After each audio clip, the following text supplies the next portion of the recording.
All right, I want to bring you the very latest now on Hurricane Irma. We just heard Governor Scott talk about how serious the situation has become, even more so for residents of Southwest Florida now that we've seen more of a westward shift in the track. The winds have come down a little bit through the morning hours, but we're still dealing with a very dangerous Category 4 hurricane.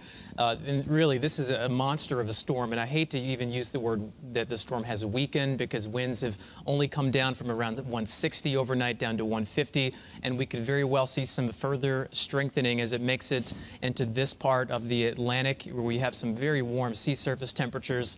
We're looking at movement to the west and northwest at around 16, and it looks like here we're going to get a new forecast cone coming up at 11 o'clock, but it would not surprise me if we saw another subtle shift back over toward the west. So it looks like the impacts and the threats over Southwest Florida will continue to increase. Not only are we concerned now with the wind threat and also the rain threat, but also we have to deal with storm surge, especially once the storm gets up to about here and begins to move out of Southwest Florida. That's the point where we're going to start to see those winds coming in onshore when that water will start to pile up here along our rivers, the Caloosahatchee up through the Peace River, and also over sections of Collier County. In particular, this area down around the 10,000 Islands is particularly vulnerable to storm surge. It's very low-lying, and also the way the coastline is shaped, sort of like a cup, it's going to capture a lot of that water as it continues to get pushed up here to the north. I want to look at Hurricane Irma from the GOES 16 weather satellite. This is a satellite launched back at the end of last year. It really gives us a higher resolution view of the storm and what's happening with the storm structurally. And one thing we've noticed throughout the morning, and this sort of started last night, the storm is starting to go through what's called an eye wall replacement cycle. It's actually in the middle of the process right now. You can see the eye has become somewhat ragged here over the last few frames. So until that process is finished, the storm will start to go, or will continue to undergo some changes here. But once that process is complete, we could see some additional strengthening here with the storm. We've talked about how this storm is very large, all right? So we're talking about tropical storm force winds about 400 miles wide. So even as the storm is well down here, down to the south, as early as Saturday, we're going to start to feel the effects here in Southwest Florida. So you need to have your hurricane preparations wrapped up by the end of the day today and be where you need to be. Wherever you're going to ride out the storm, whether you're heading out of town or you're going to be hunkered down here across Southwest Florida, you need to be there at the latest by tomorrow morning, because through the day on Saturday, we're going to start to see some of these outer bands move into the area. And look at the wind field. Now, the yellow, that represents the tropical storm force winds. That's around 40 to 70 miles per hour. The area in red, those are hurricane force winds. That's what we're looking at, winds sustained here along the eye wall, at least at this point at 150 miles per hour. That could change. We can either see them a little bit weaker or a little bit stronger. We'll hope for weaker, but we need to plan on the possibility that this hurricane could be stronger by the time it moves into South Florida. And if you were looking at this graphic yesterday, especially the forecast cone, we were looking at a track favoring the Florida East Coast. That has changed, and so that means more serious threats in Southwest Florida. It looks very likely now, increasingly likely. We're going to see this move up the spine of the Florida Peninsula, perhaps even to the west of Lake Okeechobee. We heard Governor Scott talking about the concerns there with the dike on the south side of Lake Okeechobee. We could see some very heavy, significant rainfall all across Southwest Florida. We're going to get here to the rain threat in just a moment. But I want to show you now what's changed.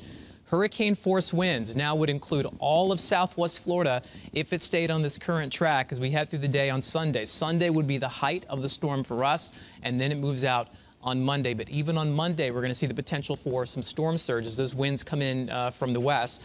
I want to go over the rainfall potential here real quick for you. I know I'm here wrapping my ear, but this is very important. I want to get through these graphics here.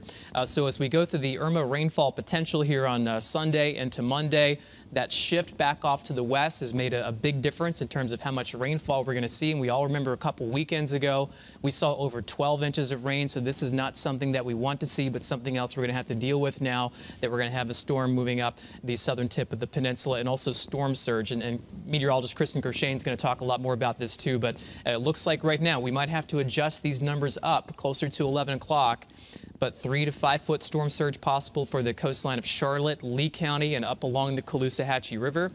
And also down from Bonita Springs to Naples, this is where we have storm surge warnings already in place. We could see as much as 5 to 10 feet of storm surge.